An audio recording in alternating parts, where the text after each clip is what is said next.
വിഷു ഒക്കെയല്ലേ, നല്ലൊരു സദ്യ സ്പെഷ്യൽ അവിയൽ ഉണ്ടാക്കിയാലോ, അതും കോട്ടയം സ്റ്റൈലിൽ. അവിയലിന് ആവശ്യമായ പച്ചക്കറികളൊക്കെ ഇതുപോലെ നീളത്തിൽ അരിഞ്ഞു വെക്കാം.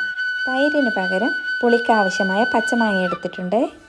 ഇനി ഒരു ചട്ടി എടുക്കാം. ചട്ടിയിൽ വെളിച്ചെണ്ണ പുരട്ടി കൊടുക്കാം. ഇനി പച്ചക്കറികളൊക്കെ ചട്ടിയിലിട്ട് കൊടുക്കാം.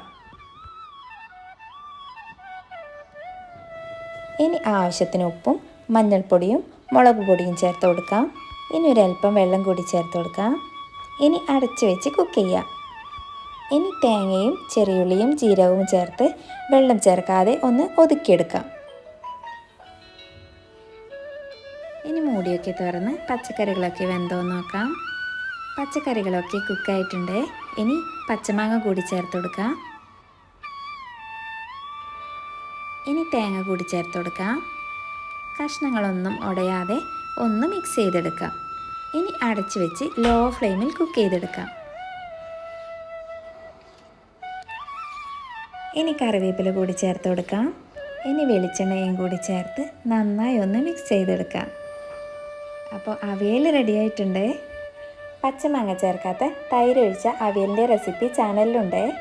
അപ്പോൾ ഇതുവരെ ഇങ്ങനെ ട്രൈ ചെയ്യാത്തവരുണ്ടെങ്കിൽ ഒന്ന് ട്രൈ ചെയ്ത് നോക്കണേ, നല്ല ടേസ്റ്റാണ്. അപ്പോൾ ഇങ്ങനെയാണ്, ട്രൈ ചെയ്ത് നോക്കല്ലേ.